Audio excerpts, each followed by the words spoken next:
We have commentators laughing at this. Washington has done that incredibly well so far.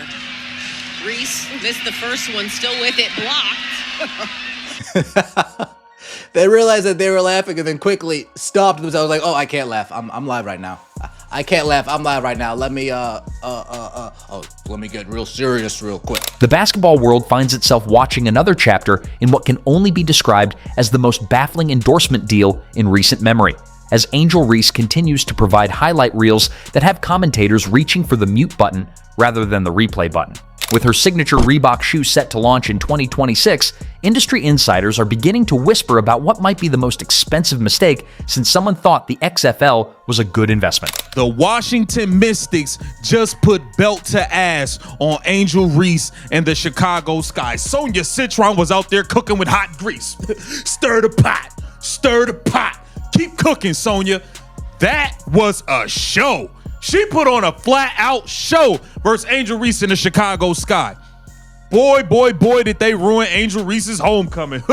When Angel Reese takes the court, statisticians across America collectively hold their breath, and not in a good way. During her sophomore campaign, she's managed to achieve something truly remarkable, shooting 31.5% on layups while attempting the third most layups in the entire league. Let that marinate for a moment.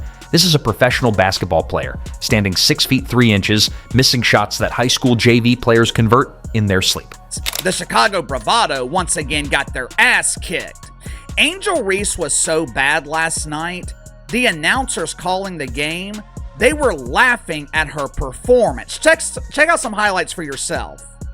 Well, KC, you always do this. You select a couple of bad plays and try to convince us that Angel Reese isn't a superstar. The mathematical impossibility of being this inefficient at point-blank range has turned Reese into an unintentional comedy act. During one particularly memorable sequence against the New York Liberty, she missed 4 consecutive putback attempts in 12 seconds, 2 of which were blocked. The clip went viral faster than a TikTok dance, but for all the wrong reasons, it became a masterclass in how to turn a simple basketball play into performance art. This was an epic embarrassment, bro. Remember, this is a pro basketball player. Won a national championship. Their calling card they'd like to hang over is she beat Caitlin Clark. Remember that. Watch this.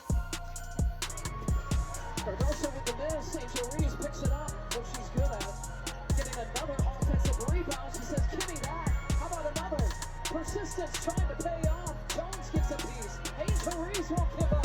Jones with another block. Are you serious, guys? Her overall field goal percentage sits at a respectable 44.4% this season, which sounds impressive until you realize that most of her shots come from directly under the basket. For comparison, professional basketball players typically convert layups at rates approaching 70 to 80%. Reese has somehow managed to turn the most fundamental shot in basketball into a coin flip. Spin cycle, the Angel Reese, face up, oh, here we go, oh snap, cook up, crossover, crossover, right to the rack, and but we got our own rebound, beautiful, we got our own offensive rebound, here we go again, a little bit of travel action in there, and we missed another, but don't worry, we grabbed our second rebound. Let me just posture up real quick, talk my ish, you can't guard me, point forward, Angel Reese.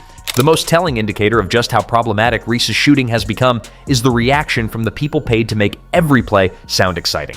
NBA and WNBA commentators are trained professionals who can make a routine free throw sound like the shot heard round the world. Yet when Angel Reese approaches the basket, these same announcers find themselves struggling to maintain composure.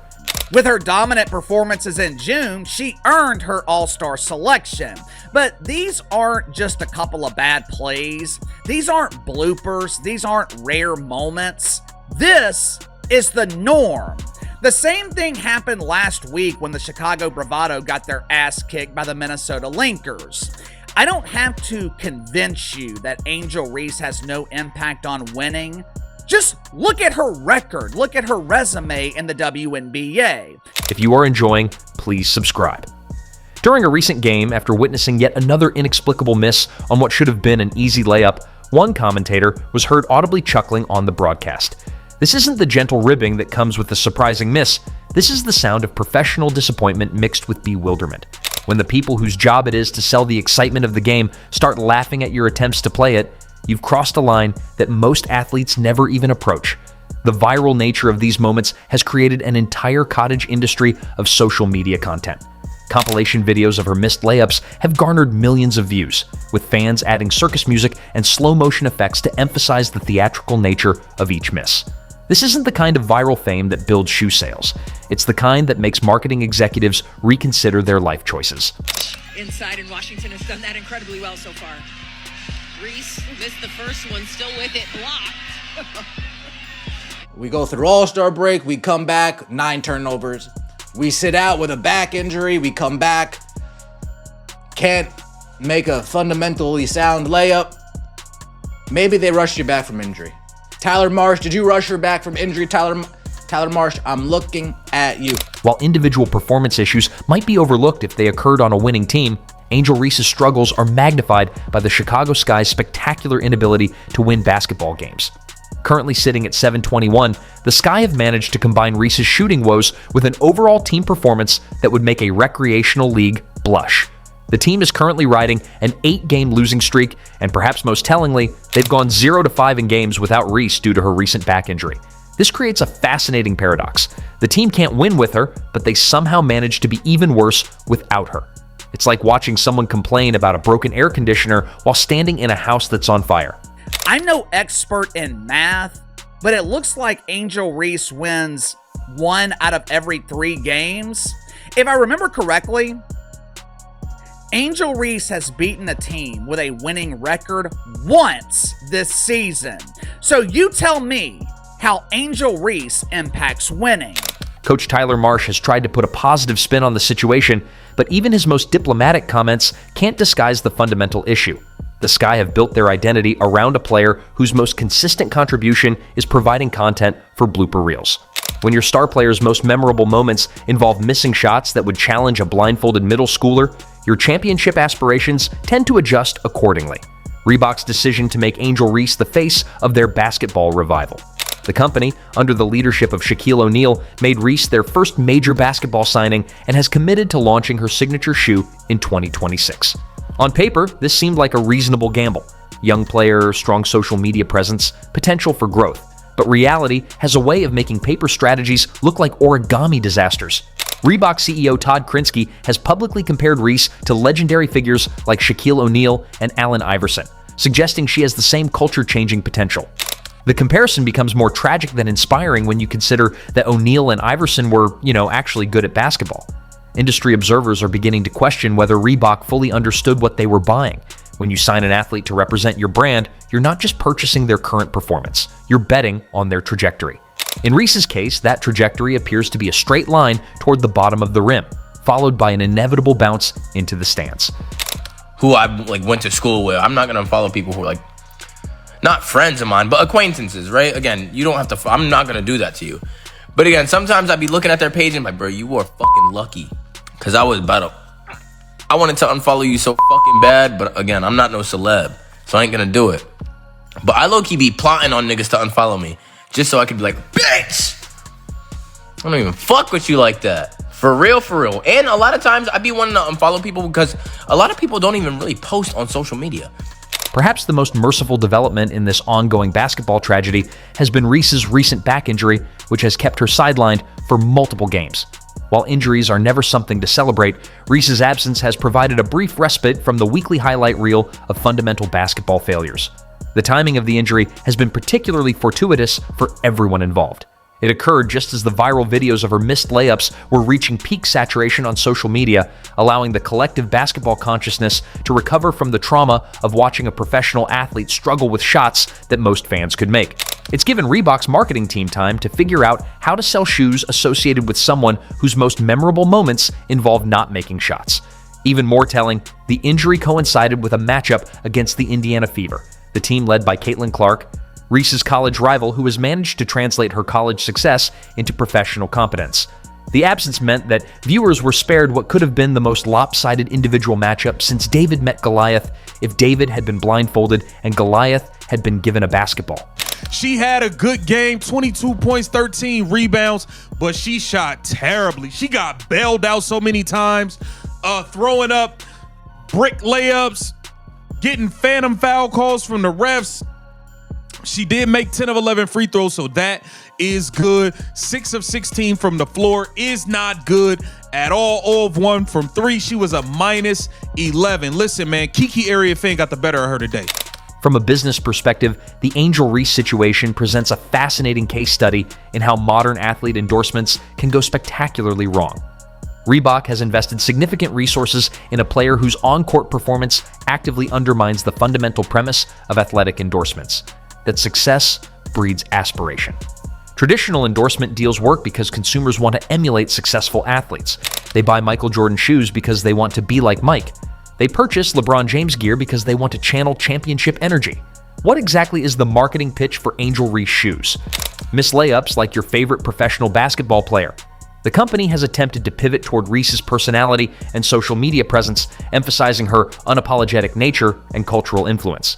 While this approach might work for lifestyle brands, it becomes problematic when your core product is performance basketball equipment. It's difficult to sell the idea that wearing these shoes will improve your game when the signature athlete consistently demonstrates that basketball fundamentals are apparently optional. Great ideas, wants to bring in talent to grow Reebok and have people wear it again because no one does. So one of his genius decisions was this. Fucking signing her, Angel Reese. If you don't know who she is, she's the queen of fish out of water going after a rebound that she shot herself and can't get in the net ever. She reminds me of a 3-year-old shooting on those little kids' nets and throwing the ball and just completely missing the mark. Angel Reese's struggles might be more forgivable if she were surrounded by a supporting cast that could compensate for her limitations. Instead, the Chicago Sky have assembled a roster that seems designed to highlight rather than mask her deficiencies. The team's inability to create easy scoring opportunities means that Reese's already questionable shot selection becomes even more problematic. The coaching situation adds another layer of complexity to this basketball soap opera. Tyler Marsh, in his first year as head coach, has the unenviable task of trying to build a winning system around a player whose most reliable skill appears to be generating social media content. It's like being handed a sports car with square wheels and being asked to win the Indianapolis 500. Perhaps most tellingly, when Reese has been absent due to injury, the team's offensive efficiency has actually improved in some metrics, despite their continued losses. This suggests that her presence, while statistically productive in terms of rebounds, might actually be detrimental to the team's overall basketball quality. It's the kind of statistical paradox that makes coaches reach for antacids and general managers update their resumes. Tyler Marsh has this point forward thing on lock. Tyler Marsh has this Angel Reese point forward thing on lock. There we go, pushing the pace. Oh, yeah, Angel. It's okay. It's okay. Don't be mad. Don't be mad. Don't be mad. Don't be mad. All right, here we go. We got an entry pass. It looks like it's going to be to Elizabeth Williams, and oh, goodness.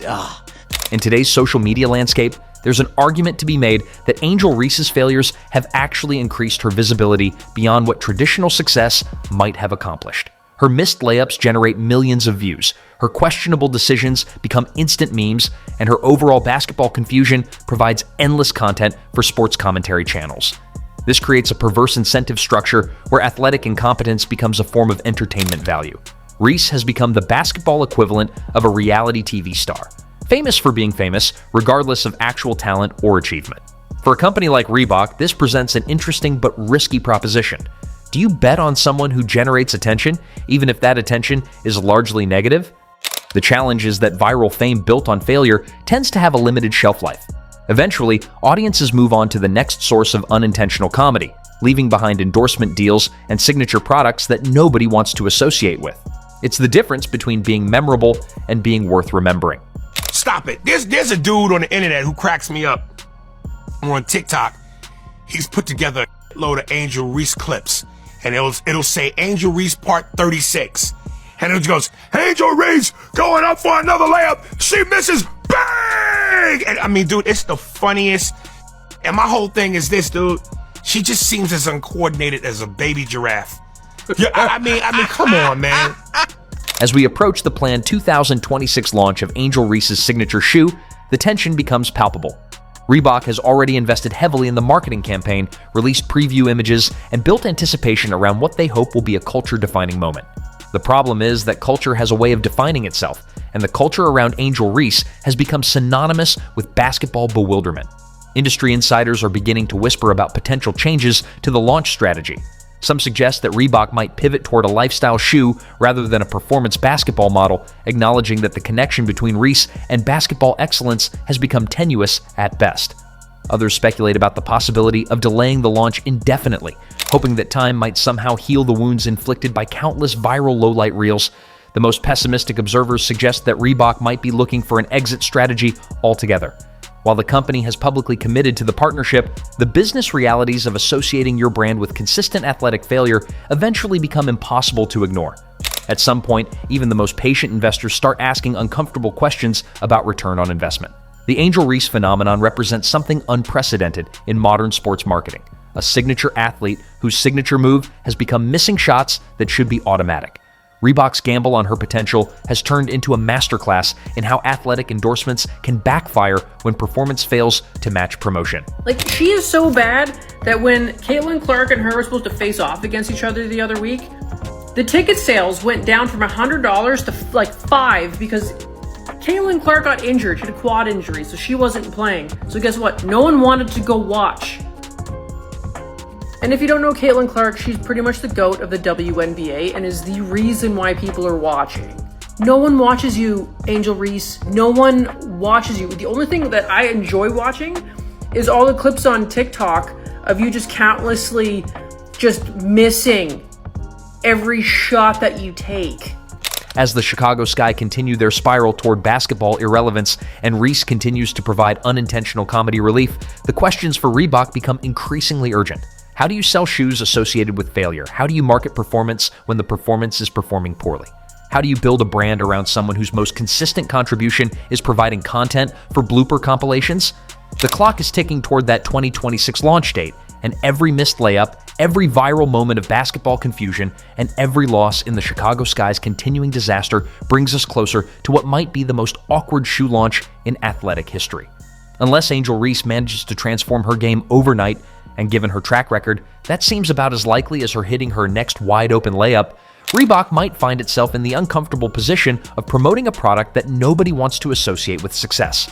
In the end, the Angel Reese experiment might serve as a cautionary tale for athletic endorsements in the social media age. Sometimes the person generating the most buzz is buzzing for all the wrong reasons, and no amount of marketing magic can transform genuine athletic deficiency into commercial success. The question now isn't whether Reebok will reconsider their investment, it's whether they'll do it before or after the launch becomes the most expensive joke in basketball history.